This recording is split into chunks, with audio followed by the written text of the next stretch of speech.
பேசுறதெல்லாம் நான் பொறுத்துட்டு போணுமா சார்? நான் காயத்ரி இல்லைன்னு ப்ரூவ் பண்ண சொன்னாங்க. ப்ரூவ் பண்ணியாச்சு. திரும்ப திரும்ப நான் காயத்ரி மாதிரி இருக்கேன், இவங்க குடும்பத்துக்கு கெடுதல் பண்ண வந்திருக்கேன்னு சொன்னா என்ன அர்த்தம்? அந்த காயத்ரிக்கு இவங்க பண்ண கொடுமைக்கு தான் இப்ப அனுபவிக்கிறாங்கன்னு நினைக்கிறேன். என்னங்க கொடுமை பண்ணிட்டோம்? எங்க வீட்ல என்ன நடந்ததுன்னு உங்களுக்கு தெரியுமா? ஏன் கொடுமை பண்ணல? அவங்கள நீங்க வீட்ல இருந்து அடிச்சு துரத்தி இருக்கீங்க. உலகத்திலே அவங்க பெருசா நினைச்சது அவங்களோட ஹஸ்பண்ட தான். அவர்கிட்ட இருந்து டிவோர்ஸ் வாங்கி கொடுத்திருக்கீங்க. பொண்ணு அவங்க கிட்ட இருந்து பிரிச்சிருக்கீங்க. இதெல்லாம் கொடுமை இல்லையா? மேடம், எங்க வீட்ல என்ன நடக்குதுன்னு தெரியாம நீங்க பேசுறத பார்த்துட்டு என்னால சும்மா இருக்க முடியாது. Shut up Prakash. என்னமோ உங்க குடும்பமே யோகிய மாதிரி பேசுறீங்க. உங்க யோகியத்தை பத்தி சொன்னா கோவம் வருதா? அந்த காயத்ரி கொடுத்த சாபத்தினால செஞ்ச பாவத்துக்கு அனுபவிக்கிறீங்க. அதனாலதான் பெத்த குழந்தைய கண்ணு முன்னால இருந்து பார்க்க முடியாம போச்சு.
பேசுறீங்க? பின்ன என்கொயரிக்கு கோஆபரேட் பண்ணாம இருந்தா நான் இப்படி தான் பேசுவேன். சார், எங்களை கூப்பிட்டு வச்சு அவமானப்படுத்ததான் இங்க வர வச்சீங்களா? I am extremely sorry, Prakash. Mantra, what is this? Sir, என்ன பத்தி என்னெல்லாம் பேசுறாங்கன்னு பாத்தீங்கல்ல? அவங்களால பேச முடியும்னா என்னாலயும் பேச முடியும். இனிமே என்கொயரி நடக்கும். நான் சந்தேகப்படுறது யாரா இருந்தாலும் விசாரிப்பேன். அதை தடுக்கிற உரிமை யாருக்கும் கிடையாது. வரேன் சார். Sorry, அவங்க ஏதோ எமோஷன்ல பேசிட்டு போறாங்க. சத்யா, நம்ம வர சார்.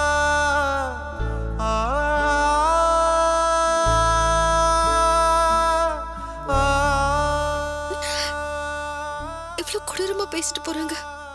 காயத்ரியோட சாபத்தினாலதான் நம்ம குழந்தை தொலைஞ்சு போச்சுன்னு சொல்றாங்க. அவ்வளவு கெட்டவளாங்க நான். இல்ல சத்யா, அந்த பொம்பளைக்கு அறிவு மங்கி போச்சு. அத கண்டபடி பேசுறா. நீ எதையும் மனசுல வச்சுக்காத. என்னால தாங்கிக்க முடியலங்க. இவ்வளவு பெரிய வார்த்தை எவ்வளவு ஈஸியா சொல்லிட்டு போறாங்க. சரி வா, அழாத, கண்ணை தொடச்சிட்டு வா.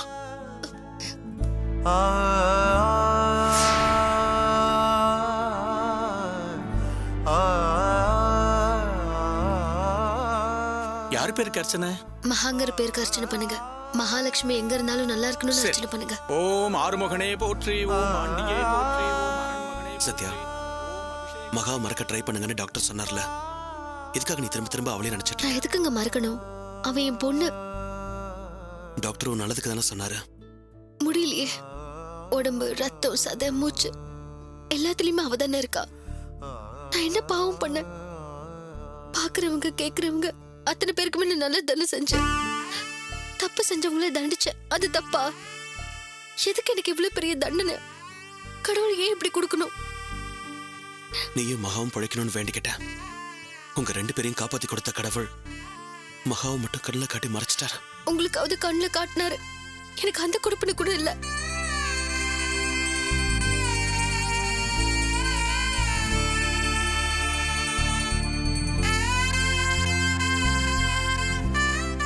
உனக்கு இறக்கமே இல்லையா?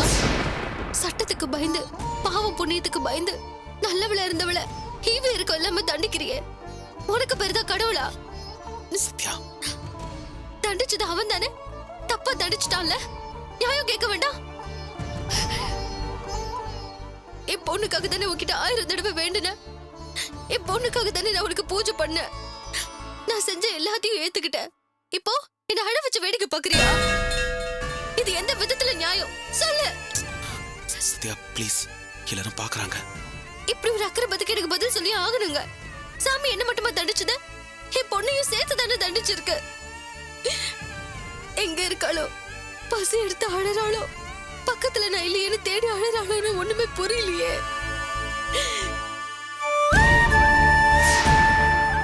பச்சை புள்ளைய தண்டிக்கிறீங்க, இதுக்காகவா உன்னை எல்லாரும் கொண்டாடுறோம்? இதுக்காகவா காப்பாத்து சாமின்னு காலில் விழுந்து கும்பிடுறோம்? Sathya please control yourself. முடியலங்க. பெத்த வயிறு அவ பேரை சொல்லி சொல்லி துடிக்குது. இது எல்லாத்தையும் வேடிக்கை பாக்குதுன்னா கடவுளை எதுக்கு? இது பாரு, உண்மையாலுமே நீ தெய்வம்னா, இந்த உலகத்தையே காப்பாத்துறது நீதானா? என் புள்ளைய நீ காப்பாத்தணும். உண்மையிலே உனக்கு சக்தி இருக்குன்னா என் புள்ளைய கொண்டு வந்து என் கையில சேர்க்கணும். அப்படி இல்லைன்னு நான் என்ன செய்வேன்னு எனக்கே தெரியாது. சத்யா நீதான் மனசை கண்ட்ரோல் பண்ணு. எப்படிங்க முடியும்? என் உடம்பு மனசும் அனுபவிக்கிற வேதனையை உங்களால புரிஞ்சுக்க முடியாது. என் உடம்புக்குள்ள போய் உங்களால பார்க்க முடியாது. புரியுது சத்யா, ஆனா இதுல இருந்து வெளியே வரணும்னா நீதான் உன்னை கண்ட்ரோல் பண்ணிக்கணும்னு டாக்டர் சொன்னாரு. அதை ஞாபகம் வச்சுக்க. டாக்டருக்கு என்ன ஈஸியா சொல்லிட்டு போயிடுவாரு. அதை அனுபவிக்கிறவங்களுக்கு தானே வலி தெரியும். இருக்கிற வேதனை பத்தாதுன்னு அந்த மந்திரம் என்ன கேள்வி கேட்டான்னு பாத்தீங்கல்ல, எனக்கு அப்படியே மனசே விட்டு போச்சு. எனக்கும் ஆத்திரமா வந்துச்சு சத்யா. நாமள அந்த காயத்ரிய கொடுமைப்படுத்தணும், நாமள அவளுக்கு துரோகம் செஞ்சோம். கொஞ்சமா நெஞ்சமா நம்ம வீட்டை அவ எவ்வளவு பாடுபடுத்தி வச்சா. என்ன 2 தடவை கொல்ல பாத்திருக்கா. ஜெயிலையும் கார்னிக்கையிலையும் போராடி அவகிட்ட இருந்து நான் தானே மகாவை காப்பாத்தினேன். என் வைராக்கியம் தான் காப்பாத்துச்சு. இத பத்தி எல்லாம் கவலைப்படாம அந்த மந்திரம் எப்படி பேசுறாங்கன்னு பாத்தீங்களா? அவளும் காயத்ரி மாதிரி இறக்கமில்லாத பொம்பளையா இருக்கா. அதுக்காக இவ்வளவு கொடூரமா அவங்க பேச முடியும்? ஒரு நாளாவது நம்மள நிம்மதியா தூங்க விட்டுருப்பாள் அந்த காயத்ரி. நமக்கு மட்டுமா வயசான காலத்துல மாமாவுக்கு அத்தைக்கு எவ்வளவு மன வருத்தம், எவ்வளவு மன உளைச்சல். ஒரு பக்கம் குமார் மாமா, இன்னொரு பக்கம் ராஜ மாமா, அகிலாக்கான்னு ஒருத்தர் விடாம எல்லாரையும் டார்ச்சர் பண்ணா. நம்ம பட்ட வலிய வேதனையும் மந்திராவுக்கு புரியல. அதுக்காக பெத்த பொண்ணு எழுந்துட்டு நிக்கிற என்கிட்ட இப்படிதான் பேசுவாளா? அவளும் ஒரு பொம்பளை தானே. என் வலியும் வேதனையும் அவளுக்கு புரியாதா என்ன? என்ன பார்த்து அப்படி ஒரு கேள்வி கேட்டுட்டா. எனக்கு மனசே ஆறலங்க. நான் படுற பாட்டெல்லாம் பார்த்துட்டு நிக்கிறானே இந்த கடவுள், இவன் மேலதான் நான் கோவப்பட முடியும். என் நம்பிக்கை எல்லாமே நிராசையா போனதுக்கு அப்புறம் நான் யார்கிட்ட சண்டை போட முடியும் சொல்லுங்க?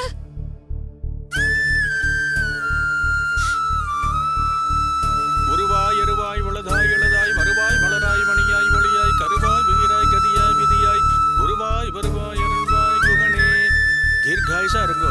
ஓம் முருகா போற்றி. சத்யா பணம் போலாம்.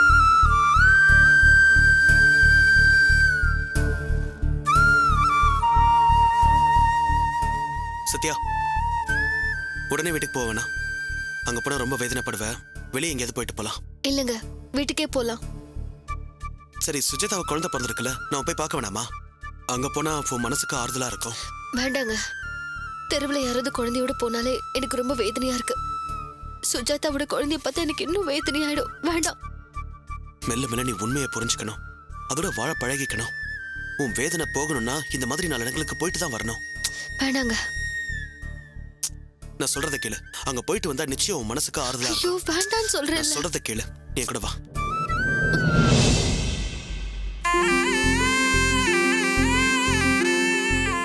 அகிலா எல்லாம் எடுத்து வச்சிட்டியா? ரேஷன் கார்டு எடுத்து வச்சிட்டேன், ஜெராக்ஸ் காப்பியும் வச்சிருக்கேன், பேன் கார்டு எடுத்து வச்சிட்டேன். உங்க டிரைவிங் லைசென்ஸ் மட்டும் இதுல இல்ல. அது என் பர்ஸ்ல தான் இருக்கு. நான் போற வழியில ஜெராக்ஸ் எடுத்துக்கிறேன். சரி. சாப்பிட்டு போடா. நான் பார்ட்டி கூட சாப்பிட்டு தான் ரெஜிஸ்டர் ஆஃபீஸ்க்கு போவோம்மா. ராஜு இப்போ வந்துருவான். நான் வரேம்மா. வரேன் அகிலா.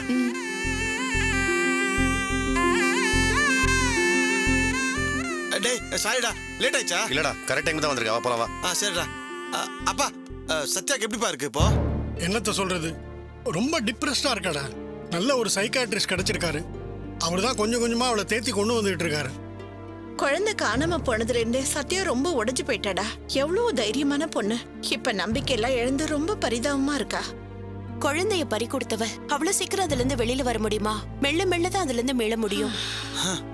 வீட்டு திலகாவோட புலம்பல் தாங்க முடியலடா.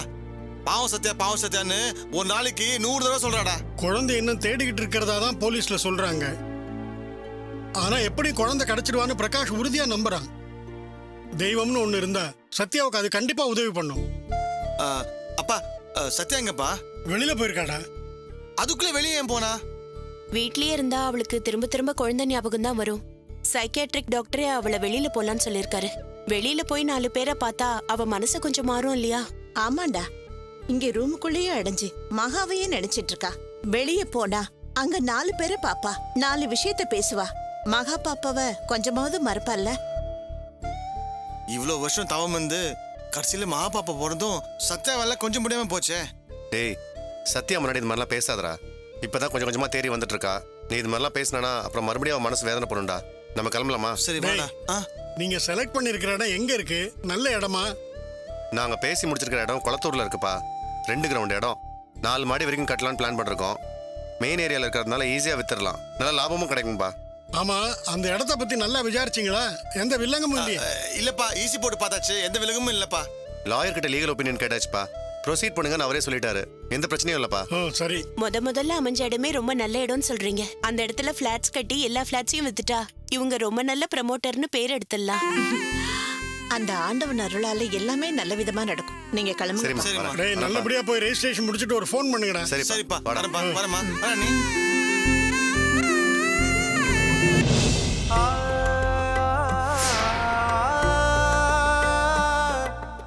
அப்படியா? சூப்பர்மா, வெரி குட், பாய். என்ன மாப்ள, இன்னும் உங்க அம்மா வந்து குழந்தைய பார்க்கலையே? அதை ஏன் கேக்குறீங்க மாமா? முக்கியமான பிசினஸ் டீல். நான் இல்லைனாலும் அம்மாவது அங்க இருக்கணும். அம்மாவை போய் குழந்தைய பாத்துருவாங்கன்னு சொன்னேன். நீ தாண்டா போய் முதல்ல பார்க்கணும்னு என்ன அனுப்பி விட்டாங்க. அதுக்காக நான் சும்மா இல்லையே, மொபைல்லயே போட்டோ வீடியோன்னு எல்லாத்தையும் எடுத்து அம்மாக்கு அனுப்பி வச்சிட்டேன். எனக்கு என்னமோ குழந்தை உங்க குடும்ப சாயல இருக்கிற மாதிரி தான் இருக்கு. அம்மா ஜாடா இருக்க மாதிரி தான் எனக்கு தெரியுது.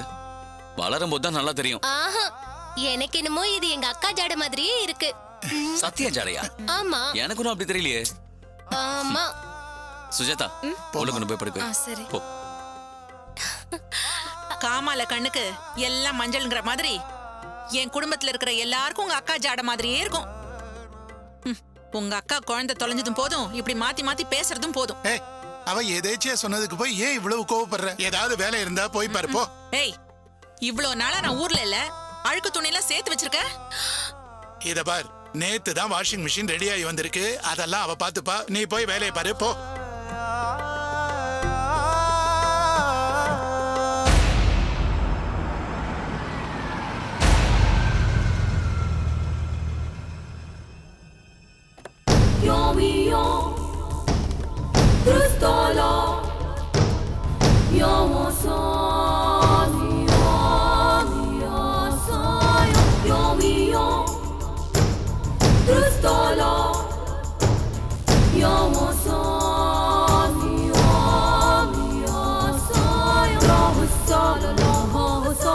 என்ன வா.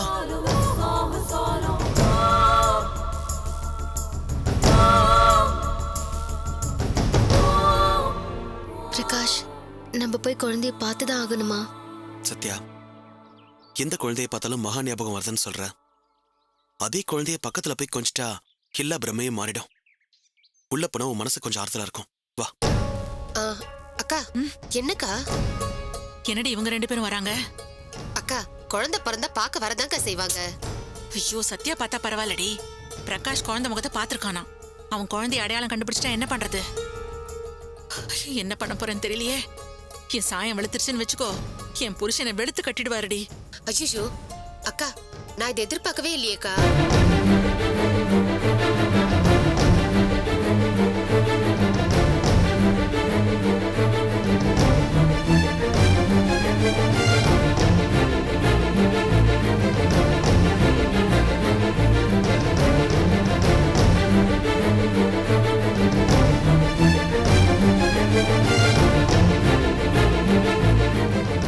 சத்யா, அப்பாடா, போயிட்டாங்க. சத்யா நில்லு. ஐயோ, என்ன? இல்ல, எனக்கு என்னமோ பண்ணுது. நம்ம திரும்பி போயிடலாம். குழந்தைய பாக்குற மனநிலையில நான் இல்ல. என்னால முடியலங்க, போயிடலாம். சத்யா, பிரகாஷ், ஏன் வெளில நிக்கிறீங்க? வாங்க. ஹாய் கார்த்திக். வாங்க பிரகாஷ், வா சத்யா, உள்ள வாங்க. எனக்கு என்ன சொல்றதுனே தெரியல. எனக்கு குழந்தை பிறந்திருக்க விஷயத்த கூட உங்ககிட்ட சந்தோஷமா சொல்ல முடியல. உங்க இழப்பு ரொம்ப பெருசு இல்லையா? கேட்கவே மனசுக்கு ரொம்ப சங்கடமா இருக்கு. பச்சை குழந்தை இப்படி இறக்கமே இல்லாம தூக்கிட்டு போயிட்டாங்களே. எதுக்கு அதையும் ஞாபகப்படுத்திட்டு இருக்க? உள்ள வா. வாங்க பிரகாஷ், வா.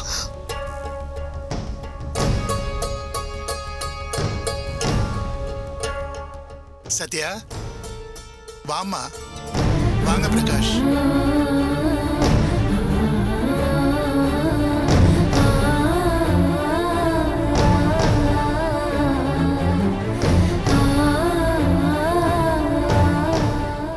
சத்யா எப்படிமா இருக்க?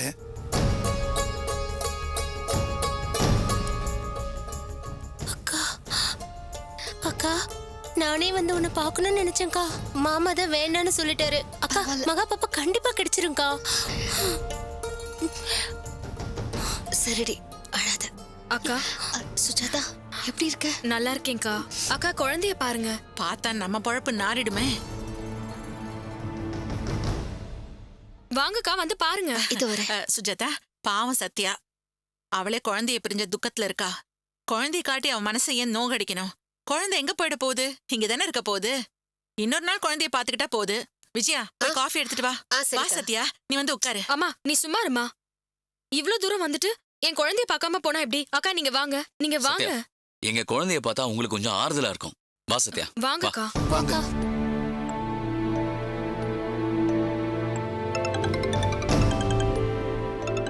சத்யா, ஒரு முக்கியமான கால் பேசிட்டு வந்துடுறேன்.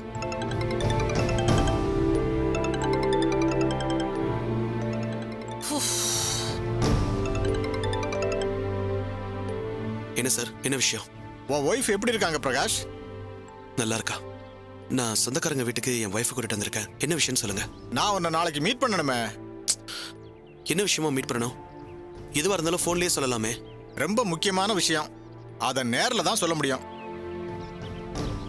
அங்க நேரில் மீட் பண்ணுவோம், 2 பேரும் பேசுவோம்.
தூக்கலாமா? ஐயோ என்னக்கா இப்படி கேட்டுட்டீங்க? நீங்க உட்காருங்க.